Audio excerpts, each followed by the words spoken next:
찬송가 299장 찬송하시면서 3월 28일 주일 새벽 기도회를 하나님께 올려드리겠습니다.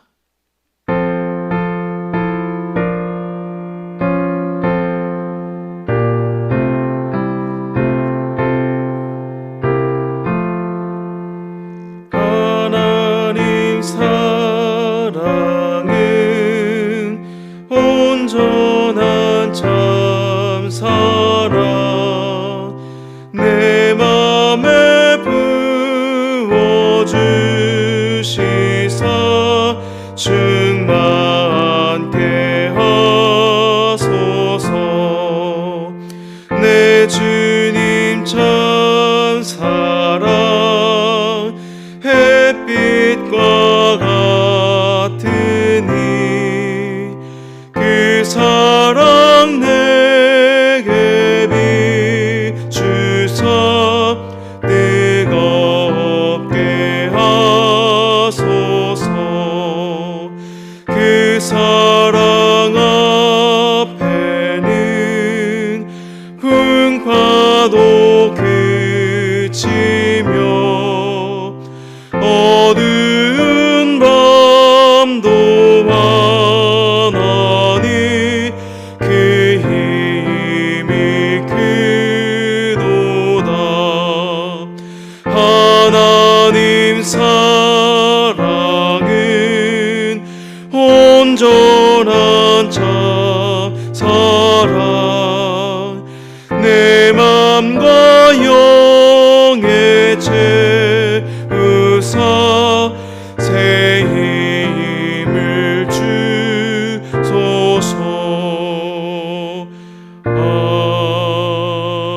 아멘. 아멘. 사도신경으로의 신앙을 고백하겠습니다.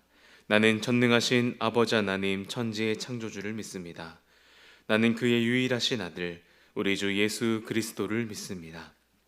그는 성령으로 잉태되어 동정녀 마리아에게서 나시고 본디오 빌라도에게 고난을 받아 십자가에 못 박혀 죽으시고 장사된 지 사흘 만에 죽은 자 가운데서 다시 살아나셨으며 하늘에 오르시어 전능하신 아버지 하나님 우편에 앉아 계시다가 거기로부터 살아있는 자와 죽은 자를 심판하러 오십니다. 나는 성령을 믿으며 거룩한 공교회와 성도의 교제와 죄를 용서받는 것과 몸의 부활과 영생을 믿습니다. 아멘. 찬송가 292장 주 없이 살 수 없네 박수하면서 찬양하겠습니다.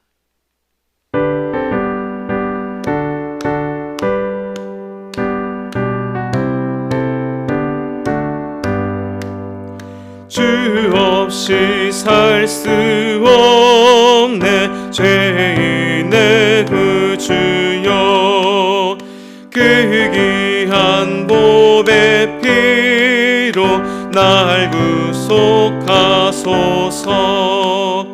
그 주의 사랑으로 흘리신 보혈이 내 소망 나의 위로 내 영광 됩니다. 주 없이 살 수 없네 나 혼자 못 서리.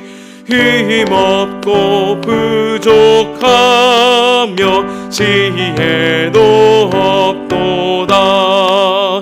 내 주는 나의 생명 또 나의 힘이라. 주님을 의지하여 지혜를 얻으리. 주 없이 살 수 없네 내 주는 하신다. 내 영의 깊은 간구 마음의 소원을 주밖에 나의 마음 네 알아주리요. 내 마음 위로하사 평온케 하소서. 하시네. 주 없이 살 수 없네. 세월이 흐르고 이 깊은 고독 속에 내 생명 끝나도 사나운 풍랑일 때 날 지켜주시니 내 곁에 계신 주님 늘 힘이 됩니다.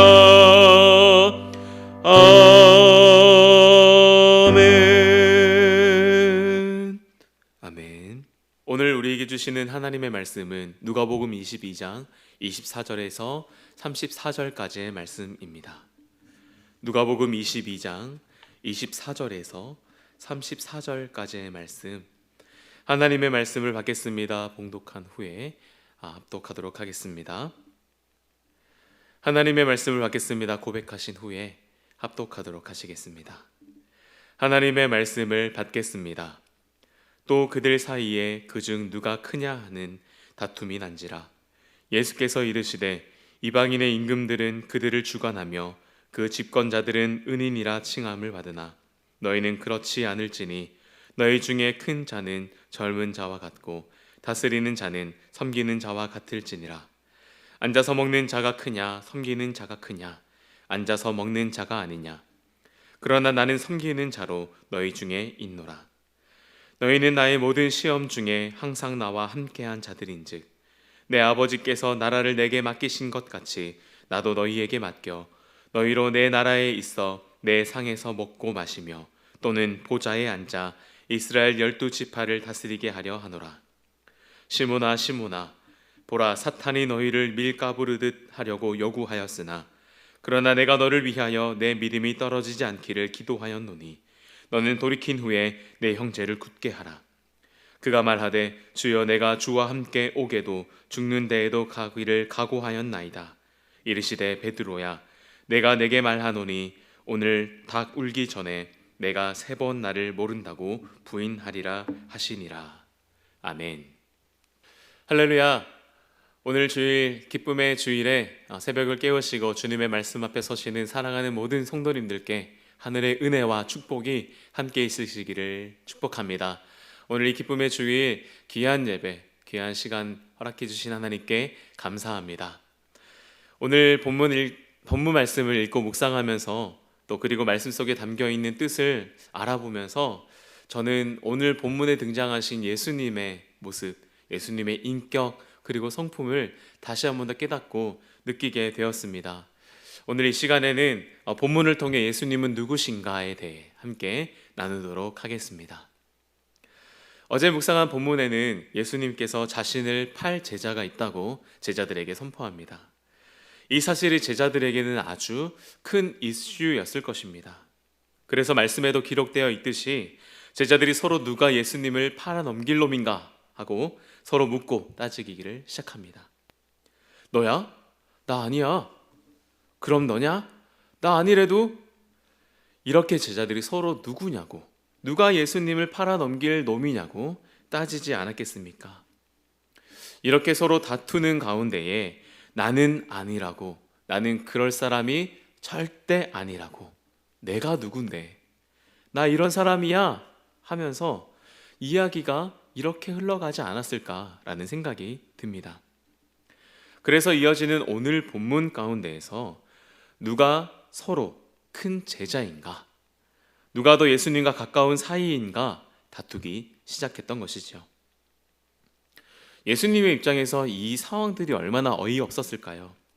이제 나는 곧 죽으러 갈 건데, 그냥 죽는 것도 아니고 십자가에 못 박혀 죽을 텐데, 그런 마당에 누가 서로 크냐고, 누가 서로 더 대단한 제자냐고 다투고 있었으니 저 같았으면 소리 지르고 또 어이없어서 아무 말 없이 그냥 그 자리를 피했을 것입니다. 그런데 예수님께서는 그렇게 하지 않으셨습니다. 예수님께서는 제자들에게 나는 너희를 섬기러 왔다 라고 말씀하시면서 제자들을 도리어 큰 사람들로 세워주시는 모습을 보게 됩니다. 누가복음 22장 28절에서 30절 말씀은 예수님께서 제자들을 곧 도래할 하나님 나라의 리더로 세우시는 것을 볼 수 있습니다. 그리고 직접적으로는 나의 상에서 함께 먹고 또는 보좌에 앉아 하나님의 나라를 다스리는 자들이라고 세워주시는 모습을 보게 됩니다. 서로 누가 더 크냐고 다투는 제자들을 질책하고 비난할 수도 있었을 텐데 그건 제 생각이었나 봅니다. 예수님께서는 그들을 세워주십니다. 도리어 자신은 섬기는 자라고 낮추시고 제자들을 세워주시는 예수님의 온유함을 볼 수 있는 것입니다. 특별히 이 말씀을 통해서 깨닫게 되는 것은 하나님의 일을 하는 사람을 사람이 세울 수 없다는 것입니다. 그것은 하나님으로부터 나오는 것이며 그 권위와 권능은 반드시 하나님으로부터 나올 수밖에 없다는 것입니다. 물론 사람의 생각과 사람의 계산, 사람의 힘으로 누군가를 세울 수는 있을 것입니다. 하지만 거기에는 하나님의 권능과 힘은 없습니다. 하나님의 통치가 있는 영적인 세계, 하나님 나라에서는 하나님의 고유한 영역, 사람을 세우고 그 사람에게 권위를 부여하는 하나님의 영역이 있다는 것이죠. 우리는 그것을 인정할 수 있는 사람이어야 할 줄 믿습니다.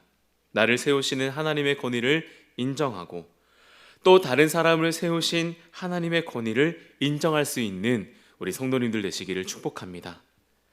그리고 하나님의 권위로 세워진 사람들, 목회자와 장로님들, 또 권사님들, 집사님, 성도님들 모든 사람들을 인정할 수 있는 또 그들을 존중할 수 있는 하나님의 백성들이 다 되시기를 축복합니다. 이렇게 우리 예수님은 제자들을 세우시는 주님이십니다. 누가복음 22장 31절에서 34절 말씀을 보면 아주 유명한 이야기죠. 예수님께서 베드로의 부인을 예고하시는 장면이 나옵니다. 아마도 사탄이 욥을 시험할 때처럼 사탄이 베드로와 제자들을 시험하기 위해 하나님 앞에 요구했다고 볼 수 있겠습니다. 예수님께서도 이것을 다 알고 계셨던 모양입니다. 예수님께서는 이렇게 어떻게 하셨다고 말씀에 기록되어 있나요? 바로 너를 위하여 기도했다라고 말씀하십니다. 예수님께서는 우리를 위해 사랑으로 중보하시는 분이십니다. 예수님께서는 제자들뿐만 아니라 우리를 위해서도 간구하시는 분이십니다. 로마서 8장 34절 말씀을 보면 누가 정죄하리요 죽으실 뿐 아니라 다시 살아나신 이는 그리스도 예수시니 그는 하나님 우편에 계신 자요 우리를 위하여 간구하시는 자신이라. 아멘. 주님은 우리를 위해서 간구하시는데 어떻게 간구하시냐 보니 로마서 8장 26절 말씀입니다. 이와 같이 성령도 우리의 연약함을 도우시나니 우리는 마땅히 기도할 바를 알지 못하나 오직 성령이 말할 수 없는 탄식으로 우리를 위하여 친히 간구하시느니라. 아멘. 말할 수 없는 탄식으로 도저히 어떻게 기도할 생각이 안 나는 그러한 상황에 우리가 처해 있을 때 주님은 우리의 마음을 그대로 느끼시고 공감하시면서 탄식하시며 우리를 위해 친히 간구하시는 분인 줄 믿습니다. 우리가 믿는 주님은 온유함으로 우리를 세우시고 우리를 위해 친히 간구하시는 분이십니다. 아멘. 제가 왜 굳이 온유함이라는 단어를 쓰냐면 오늘 본문의 상황 때문입니다. 사람의 관점으로 볼 때 그리고 아직 인격이 덜 돼서 제가 그러한 사람인지 모르겠지만 제가 볼 때는 괘씸하고 어이없고 도저히 납득되지 않는 그러한 비상식적인 상황이기 때문입니다. 인간의 관점으로 볼 때 그렇다는 것이죠.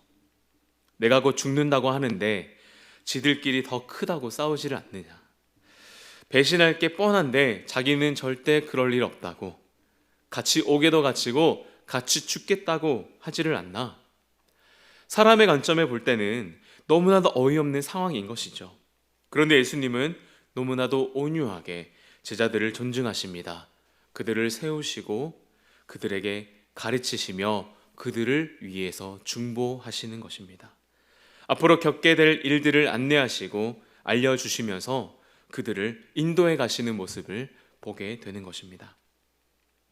우리도 비슷한 상황을 겪을 때가 있을 것입니다. 사회생활을 하다 보면 또는 가정생활을 하다 보면 여러 관계 속에서 이해되지 않고 어이가 없는 상황들 앞에 나는 어떻게 반응하고 있는가 생각해 보게 됩니다. 그리고 회개하게 됩니다. 나에게 예수님의 온유함이 한 점이라도 있다면, 나에게 상대방을 존중하는 마음이 한 점이라도 있었다면, 예수님께서 제자들에게 보여주신 그 온유함, 그리고 우리에게 베풀어 주신 사랑, 여러분의 각자의 믿음의 고백 속에 담겨 있는 그 예수님의 온유와 사랑이 여러분들의 삶에 아름다운 열매가 되기를 축복합니다. 특별히 오늘은 종려주일입니다. 내일부터 시작되는 고난주간 가운데에 우리에게 베풀어 주신 그 십자가의 사랑을 묵상하며 생명을 살리신 예수 그리스도의 사랑이 우리의 삶에 열매가 되게 하소서. 우리 특별 새벽 기도회를 통해서 함께 기도하고 예수 그리스도의 십자가를 묵상하고 우리의 삶에 열매가 되기를 간구하며 도우심을 구하는 우리 모두가 되었으면 좋겠습니다. 이 기쁨의 주일, 주님의 말씀과 주님의 생명, 주님의 그 희생으로 충만한, 그 사랑으로 충만한 여러분들 되시기를 축복합니다. 기도하겠습니다. 사랑하는 주님, 감사합니다. 오늘 이 기쁨의 주일 새벽을 깨우며 주님의 말씀 앞에 서는 모든 성도님들에게 하늘의 은혜와 사랑이 충만하게 임하게 하여 주시옵소서. 특별히 우리를 위하여서 죽으신 예수 그리스도의 사랑을 기억합니다. 또 오늘 본문 말씀에 담겨있는 예수님의 온유하심, 제자들을 온유하게 가르쳐 주시고 세우시고 인도해 주신 주님의 그 사랑을 기억합니다. 주님, 우리도 그렇게 인도하여 주시옵시고 우리의 삶의 자리에서 예수님의 그 사랑과 온유함이 우리의 삶에 드러나며 나타나며 열매가 되는 아름다운 역사가 우리 가운데 있게 하여 주시옵소서. 오늘은 종려주일입니다. 예루살렘에 입성하신 예수님을 찬양하며 호산나 다윗의 자손이여 우리를 구원하소서 외치며 우리를 구원하신 주님을 기억하는 시간 되게 하여 주시옵시고 고난주간을 앞두며 그 십자가의 사랑을 기억하고 묵상하는 아름다운 시간 되게 하여 주시옵소서. 예수 그리스도의 살과 피를 통하여서 우리에게 베풀어 주신 주님의 사랑을 묵상하며 이 하루를 보내는 우리들 되게 하여 주시옵소서. 거룩하신 예수님의 이름으로 기도합니다. 아멘. 하늘에 계신 우리 아버지, 아버지의 이름을 거룩하게 하시며 아버지의 나라가 오게 하시며 아버지의 뜻이 하늘에서와 같이 땅에서도 이루어지게 하소서.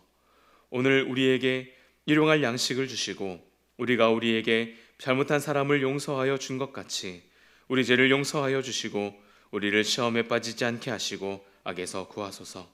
나라와 권능과 영광이 영원히 아버지의 것입니다. 아멘.